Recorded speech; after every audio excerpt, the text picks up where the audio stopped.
Well, it's been a minute. Life gets busy. You have to readjust priorities, and sometimes what you want to do can't be the priority. But doesn't mean that things are over, things are done. Things will continue as they always will. So, jumping back into it. I've talked before about my depersonalization and just how my day to day is. But I wanted to add on more to that. More as to where I personally believe that it started and how I've been impacted by it.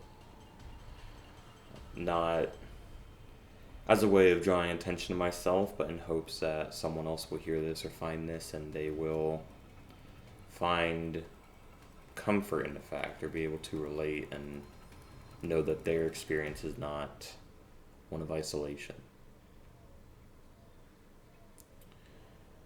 For me, I sincerely believe that this started a lot when I was younger.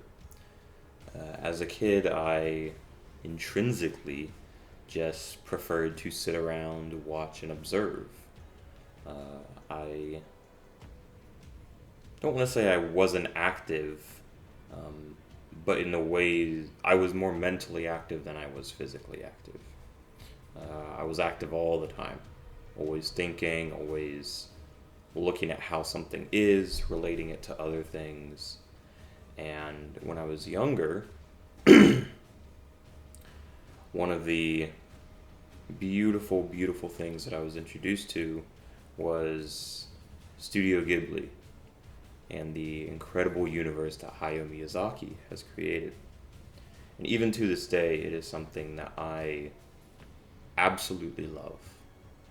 They are beautiful and spectacular movies, and persistently, there are incredible life lessons in there.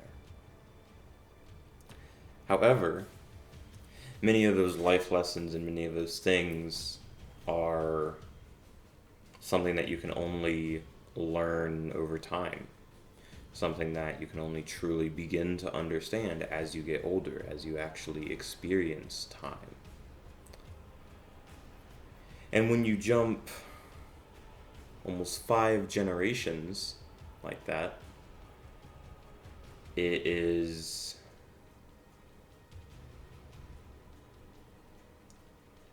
jarring. There we go. Having that multiple generational gap, it disconnects you because when you're young, you're taking in information, you're trying to thrive, you're trying to learn everything you can about the world.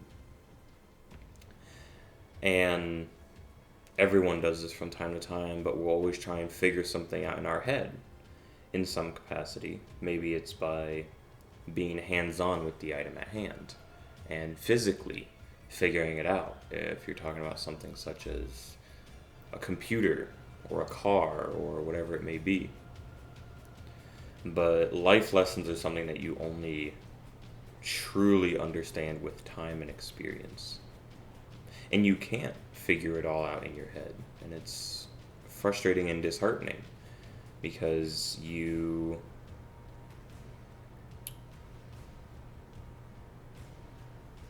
feel misplaced. You feel that you've been given something that you don't understand, and when you ask questions, there aren't answers. For me, when I couldn't figure out these answers, when I was trying to connect the dots in my head and figure out why things worked the way they did, I could never get results. I would always try and be in the older crowd. I always wanted to learn from those wiser than me, from those older than me, from those more knowledgeable than me. And half the time I was treated as a child, someone would laugh and just kind of brush it off. And other times I was given an answer that someone would give to a child to keep the wonder of childhood alive, or something of that sort. And on one hand, I appreciate that those individuals wanted to do that. They wanted to enable someone to have a childhood. But at the same time, it did the inverse for me. It pushed me to frustration and distaste for those individuals, because I could not understand at that time why the responses were that way, or why I was treated in that regard. I very vividly remember one time we were at someone else's house for something in elementary school, and the mom was taking us to go see a movie or whatnot, and we got in a car, and she pushed a button, and the car started up. And granted, yes, it was new technology at that time, but I had also only ever seen vehicles where you physically turned a key. So I asked the question, and I said, "Hey, how does that work? You know?" Or it's like, "What'd you just do?" I tried to figure out more about it. And she said, "Oh, it's magic." And I said, No. How does it actually work? Like, what's going on?" And she said, "Again, I told you it's magic."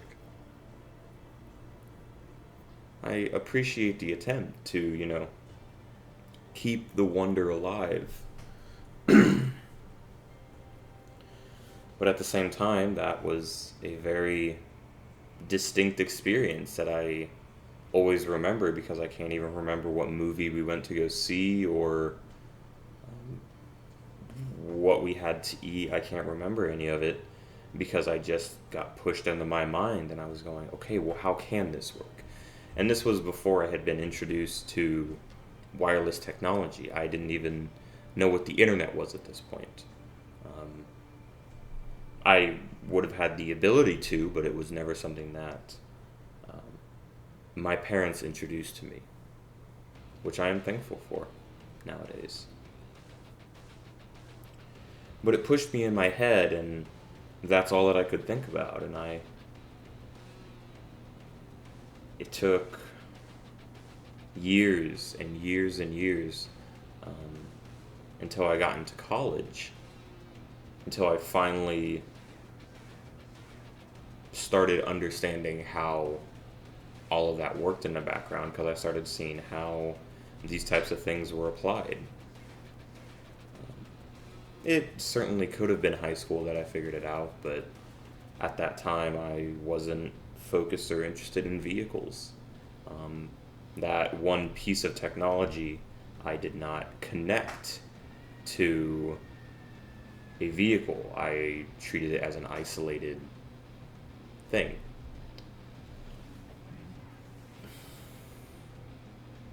But another part with my depersonalization that, in one regard, I genuinely believe is a blessing, and at the same time is also a curse. I do say that a lot, I know. Is that because I'm analytical and I break things down to its core as I tackle them. I am very precise in how I perform my day-to-day actions, in how I conduct myself, and in how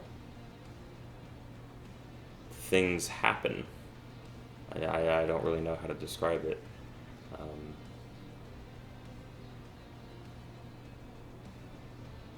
Think about it this way. Instead of living your life every second of your day, you're playing a video game, and you constantly give input to your video game console. I'm going on my day today and just trying to figure out how to work this thing.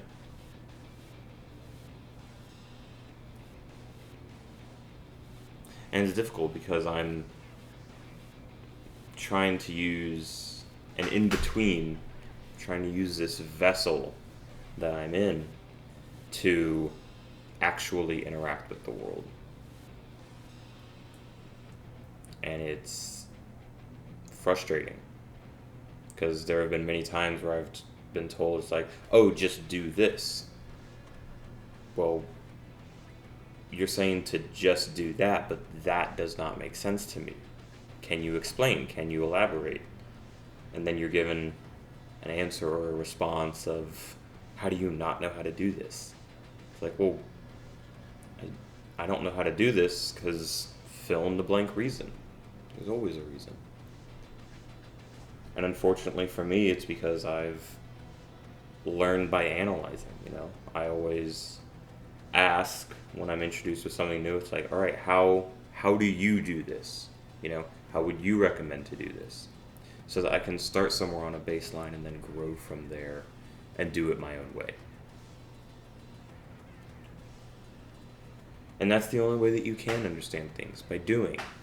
But if you're not given a ladder to climb, if you're not given a platform to stand on, you can never do those things. And that doesn't just apply to me in my circumstance, but it applies to anyone. It's one of the great frustrations that I've had. We seem to talk a lot about turnover rate and employment status and yada yada these days. And I genuinely believe that we would not have as many issues if people did due diligence, if people did things correctly, people actually provided something to go off of. Because I'm willing to bet that many people who work any job see it as, okay, I have to do this to survive. And they're just trying to survive. They're not able to actually understand what life is because our biology is conflicting with our society. And it disconnects us from what deep down we know we're supposed to be able to do and what our body knows that we are able to do.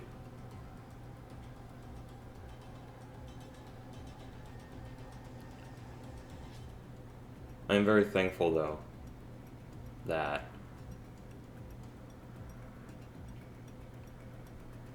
I am disconnected in this way, because I have come to embrace it, and I have come to be a better person because of it. I believe I'm able to meet people halfway better. I'm able to sympathize and empathize with people better. And it helps me perform because I'm not just seeing what's immediately in front of me, but I'm seeing the bigger picture. And, well, I guess it's a story for another time, but by seeing the bigger picture, life gets a little more complicated. It gets difficult to manage and deal with. And it gets disheartening. But as I said, I'll leave that to another time. As always, if you stick around to the end and listen to my silly rambles and just how I exist, I appreciate it. And thank you for your time.